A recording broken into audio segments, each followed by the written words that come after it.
What's good, YouTube? It's me, Coach 67 Sports TV. Shout out to the awesome and amazing LDBC, Lions Den Boston community. Shout out to the greatest university in the world, the Southern University, home of the mighty Jaguars. In this particular video, we're going to talk about a local recruit that has committed to Southern University. If you've not done so already, check out episode 9 of Bayou Sports Talk, my podcast with my family members.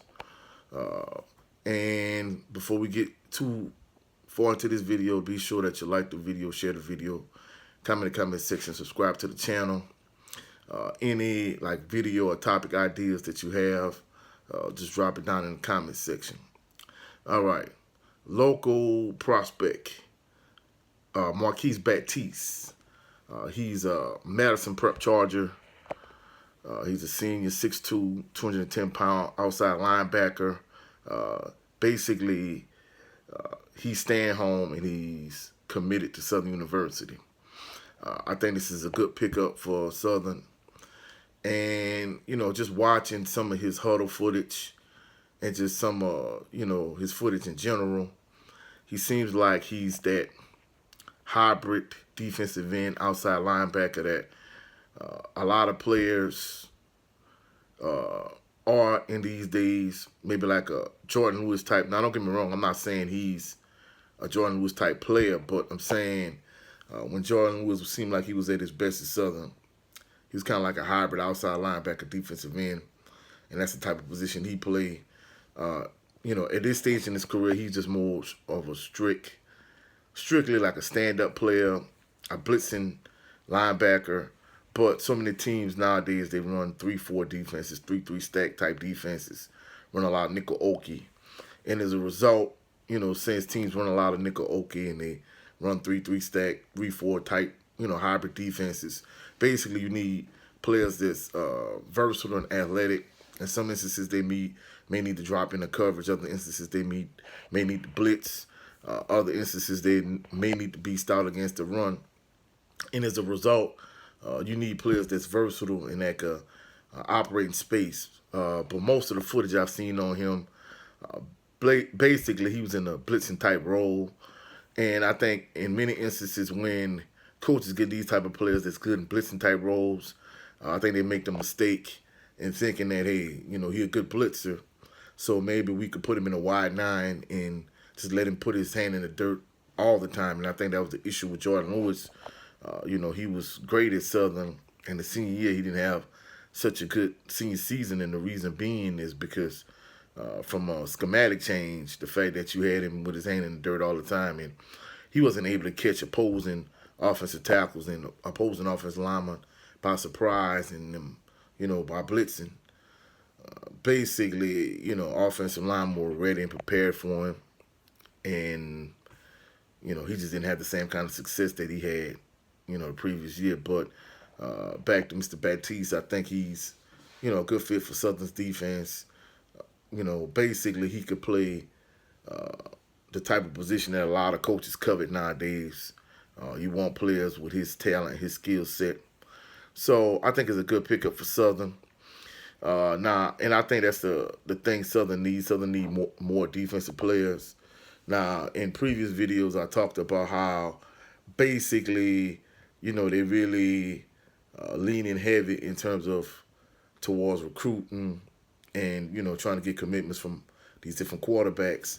And I'm not saying that you don't need an excellent quarterback because, if you look at Southern teams of the past that won SWAC and Black National Championships, you always had like an Eric Randall, a Quincy Richard, Dre Joseph. You had those type of quarterbacks.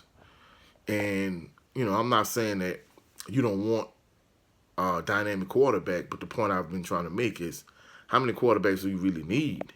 And if you just constantly recruiting quarterbacks, it makes it seem as if Coach Dooley doesn't have any confidence in Harold Blood, the quarterbacks that he have on his roster. Now, like I said in the past, I know myself and one of my coaching friends, basically going into the spring game, he was saying that Coach Dooley, was looking to add quarterbacks to the team, whether it was because he wanted more competition for Harold Blood and for Dylan Morotra and Noah Biden? Was it because basically he didn't have that one guy? So I don't know if it was for competition purposes.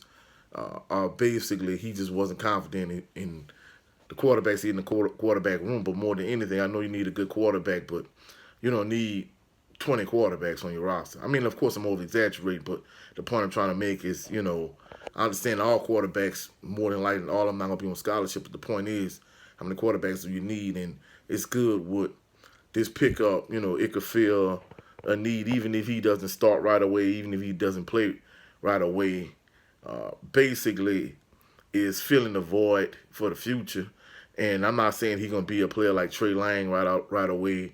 He's going to be a player like Jordan Lewis right away, but he seems like he has a lot of upside, a lot of potential. And the one thing I like, his GPA is 3.5. And, just looking at, some of the statements he's made and that type of thing, it seems as if he has his head on, good head on his shoulders, because a lot of these young players nowadays, players that I've coached in the past that went on to high school, or just high school players in general, it just seems as if, a lot of these guys, have reputations for being, knuckleheads, not making sound decisions, so on and so forth. And I understand that they're young, they're high school age kids, but basically you want, from a coaching standpoint, you want a player that's intrinsically motivated, that you can trust, that's going to go out there and do the right thing, and you don't constantly have to wonder, but this player, doing X, Y, Z. I mean, it's hindered players on every level, from middle school, high school, college. Even if you look at the NBA with the whole situation with Ja Morant, I mean, it's a character thing. The fact that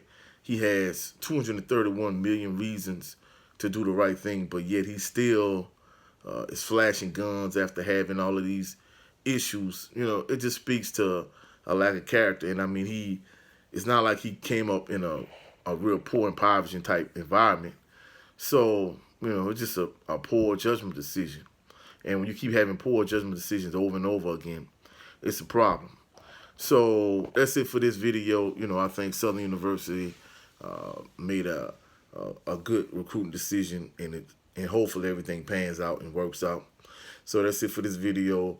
Like the video, share the video, comment in the comment section, subscribe to the channel. Also click the notification bell so you can be alerted anytime I post any new videos. You can also catch me at Coach 67 Sports TV on all social media platforms, Instagram, Twitter, TikTok, all my social media platforms. Hopefully you enjoyed the video. Hopefully you have a blessed and phenomenal night. I'll catch y'all on the rebound. Peace and blessings.